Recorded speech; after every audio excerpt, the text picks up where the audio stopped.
ہیکل جانداروں کو سائنسدانوں نے ڈائناسورز کا نام دیا ہے۔ ان ڈائناسورز کی کئی نسلیں پائی جاتی تھی۔ کچھ اتنے بڑے تھے کہ ان کا وزن 80,000 کلو گرام تک کا ہوتا تھا۔ وہی کچھ ڈائناسور اڑ سکتے تھے، کچھ بہت خونخوار شکاری ہوتے تھے، تو کچھ کیول پھل پھول پتیاں کھاتے تھے۔ یہ سب اپنی دنیا میں مست تھے۔ ان کے جسم اور ان کے طاقت کی بنا پر یہ بات صاف طور پر کہی جا سکتی تھی کہ دنیا پر تو کوئی بھی ایسا جاندار نہیں تھا جو انہیں للکار سکے یا ان کو صفائے ہستی سے مٹا سکے۔ مگر پھر ایسا کیا ہوا کہ یہ جاندار ختم ہو گئے؟ دنیا پر ایسا کیا بدلاؤ آیا؟ ایسی کون سی مصیبت آئی کہ یہ وشال کاہے جیو تاریخ کی گرد میں دور کہیں چھپ گئے؟ Like that's ever gonna happen.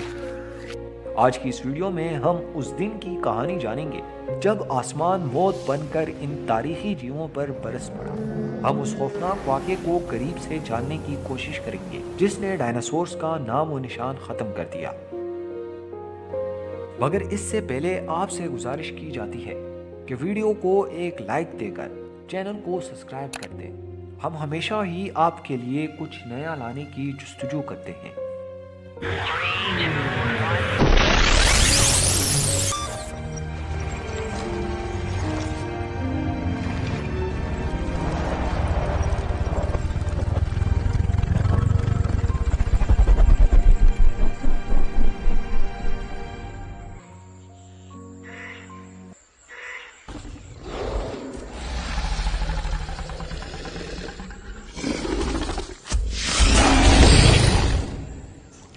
دوستوں، اس وقت زمین کا ٹمپریچر آج کے مقابلے میں قریباً 8 سے 10 سیلسیس زیادہ ہوا کرتا تھا، جو اس وقت کے جانداروں مطلب ڈائناسورز کے لیے بالکل مفید تھا۔ اس زمانے میں انہی جانداروں کا راج ہوا کرتا تھا۔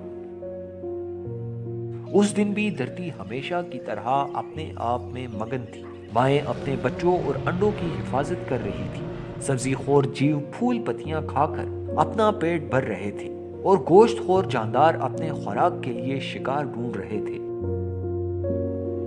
سب کچھ اپنی روٹین سے چل رہا تھا۔ کسی کو کوئی خبر نہیں تھی کہ آسمان میں ان کے وناش کی عبارت لکھنے کی شروعات ہو چکی ہے۔ زمین سے تقریباً 322 کروڑ کلومیٹر دور جوپیٹر اور مارس کے بیچ قریباً 100 کروڑ ایسٹرائڈز ایک ہی سمت میں بڑھ رہے تھے، لیکن ان میں ایک ایسا انوکھا ایسٹرائڈ تھا جو سیدھے زمین کی اور بڑھ رہا تھا۔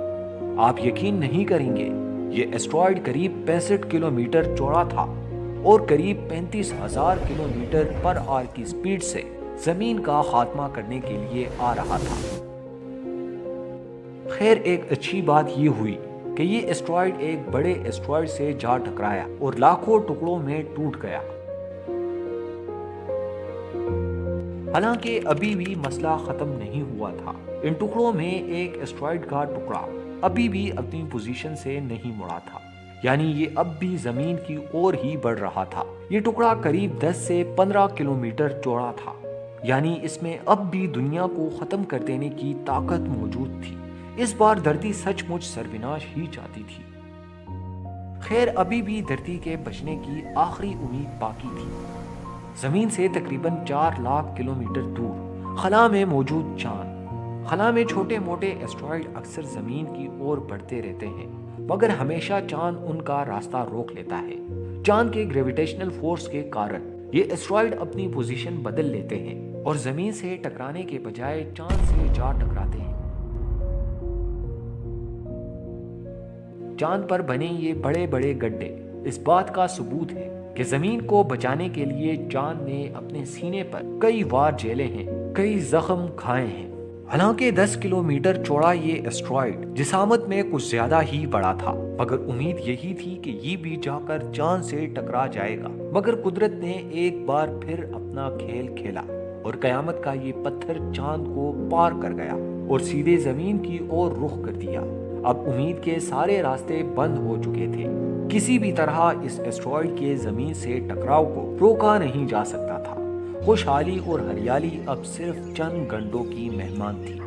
یہ ایسٹرائڈ زمین کی طرف تیزی سے بڑھ رہا تھا۔ یہاں پھر 2 خطرناک گھٹنائیں ہوئیں جنہوں نے اس تباہی کو مزید خوفناک شکل دے دی۔ پہلی یہ کہ جب یہ ایسٹرائیڈ زمین کے گریویٹیشنل رینج سے دور تھا تب تک ایسٹرائیڈ کی سپیڈ 65,000 کلومیٹر پر آور تھی، مگر جیسے ہی ایسٹرائیڈ نے زمین کی گریویٹیشنل رینج میں قدم رکھا، زمین کے گریویٹیشنل پولز کی وجہ سے اس کی رفتار بڑھ کر 72,000 کلومیٹر پر آور ہو گئی۔ یعنی اب ایسٹرائیڈ کے زمین کی سطح سے ٹکرانے میں صرف 20 منٹ ہی رہ گئے تھے، اور پھر جیسے ہی ایسٹرائیڈ زمین کے اوزون لیئر میں داخل ہوا، اس وقت دوسری مصیبت برپا ہوئی۔